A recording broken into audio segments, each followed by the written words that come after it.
আসলো না আসলো, আমাদের দায়িত্ব আমরা যে কয়জন নেমেছি, ভাববেন না আজকে এখানে গলাবাটি বক্তব্য বাড়ি থেকে ঘুমাই থাকবো। আমাদের সংগ্রাম আজ থেকে শুরু। কোন ছিনতাইকারীকে, কোন মাদকের থেকে আমরা এখানে যে কয়জন আজকে উপস্থিত হয়েছি, আমাদের নেতৃত্বে তাদেরকে আমরা পরাস্ত করে আমরা গড়ে তুলবো ইনশাআল্লাহ।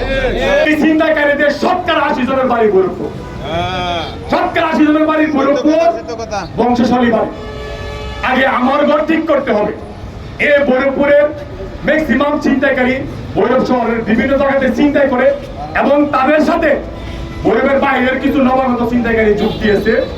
সামনে ঈদ রেখে তারা পাগলমুক্ত হয়ে গেছে, যার ফলস্বরূপ টাকাবাড়িকে চুরি করে নিহত করছে। জানি না আবার আগামীকালকে কার মৃত্যু অপেক্ষা করছে।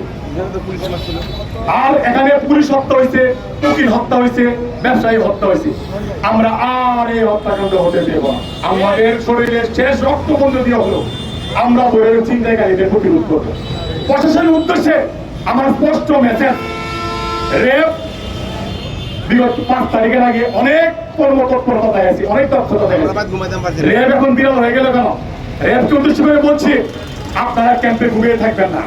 কিছু গাঁজা, কিছু ইয়াবা করে নিজের দায়িত্ব শেষ বলে তৃপ্তি পাবেন না। আপনাদেরকে চোর টাকা ছিনতাইকারীকে ধরতে হবে, নাহলে আপনাদেরকে জবাবদি করতে হবে, নাহলে আপনাদের অফিস আমরা গ্রহণ করবো। বলে আমার উচিত খন্দকার ফুয়াদ রহমানীকে বলছি, আপনি জানেন, আপনার পুলিশ জানে বইয়ের কারা চিন্তাই করে, কোন বাড়ির কার ছেলে কারা চিন্তাই করে। আপনি বিগত 9 মাসে তাদেরকে ধরেন নাই কেন? আপনি থানায় চিন্তায় মামলা নিতে গেলে বলেন এটা চিন্তাই করা যাবে না, থানায় মামলা সংখ্যা বেড়ে যাবে, জিডি হারানো ইয়া করে জিডি করেন কেন? এটা কোন উদ্দেশ্যে? তাহলে আমরা বুঝে নিব তাদের সাথে আপনার আঘাত আছে, আপনি আঘাত ভাঙেন, আমরা আমাদের নিরাপত্তা আমরাই নিশ্চিত করব। আপনারা মনে করেন না আপনাদের উপর দায়িত্ব দিয়ে আমরা নাকে তেল দিয়ে ঘুমাবো আর আমাদের শহরের মানুষ খুন হবে আর আমরা এটা মেনে নিব। আমরা বহু সহ্য করেছি, আর সহ্য করবো না। আমি মানুষের উদ্দেশ্যে আরো বলতে চাই, আপনার পুলিশ প্রশাসনের হাতে অ্যান্ড্রয়েড ফোন দিবেন না। তারা ডিউটি করার সময় ডিউটি না করে অ্যান্ড্রয়েড ফোন টিপে স্ত্রীর সাথে কথা বলে, প্রেমিকার সাথে কথা বলে ইউটিউব দেখে তারা দায়িত্ব পালন করে।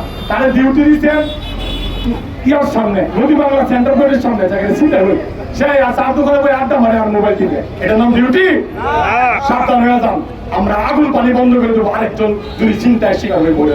আমরা আগে প্রশাসন ঠিক করবো, পরে চোর চিন্তাকারী ঠিক করবো। আমাদের শহরে যদি ফার্দার কোনো চিন্তাকারী রাতে মানুষের মৃত্যু হয়, পুলিশ রেবের আগুন পানি আমরা বন্ধ করে দেবো। আমি বললাম আমি সোহেল বেঁচে থাকতে আমাদের আন্দোলন সংগ্রাম চলবে চলবে চলবে।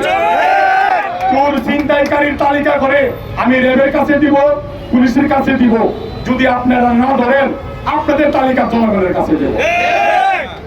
আপনারা মনে করেন না যে গরিবের মানুষ হিজড়া, গরিবের মানুষ হিজড়া না, গরিব শব্দের অর্থ হলো ভয়ঙ্কর।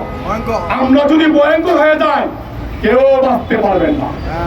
আর চিন্তাকারীদের জন্য মেসেজ দিলাম, আপনারা যদি চিন্তাকারী হাতে হাতে ধরা পড়ে হাত পাও থাকবে না, যে চোখ দিয়ে দেখেন আশা করি এই চোখও থাকবে না। সুতরাং সাবধান হয়ে যান।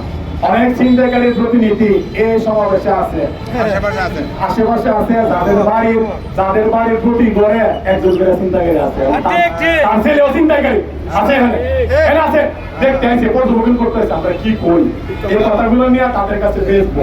শরীরটা এই কইছে হরিণীর পুঁতে বড় বড় কথায়, হ্যাঁ কি বাল ফলাই বলতে হবে, এই হলো কথা। আপনাদেরকে বলছি সাবধান হয়ে যান। একবারে হাত পা ভেঙে দেবো। পুলিশ কি করবে, র্যাব কি করবে এটা পরে বুঝবো। আমাদেরকে বাঁচতে হলে আমাদেরকে হাতে অস্ত্র নিতে হবে। পাশাপাশি আপনাদের সবার উদ্দেশ্য বলি, ভালো কাজে মানুষকে সহায়তা করে, না হলে আল্লাহর কাছে জবাব দিতে হবে। আপনার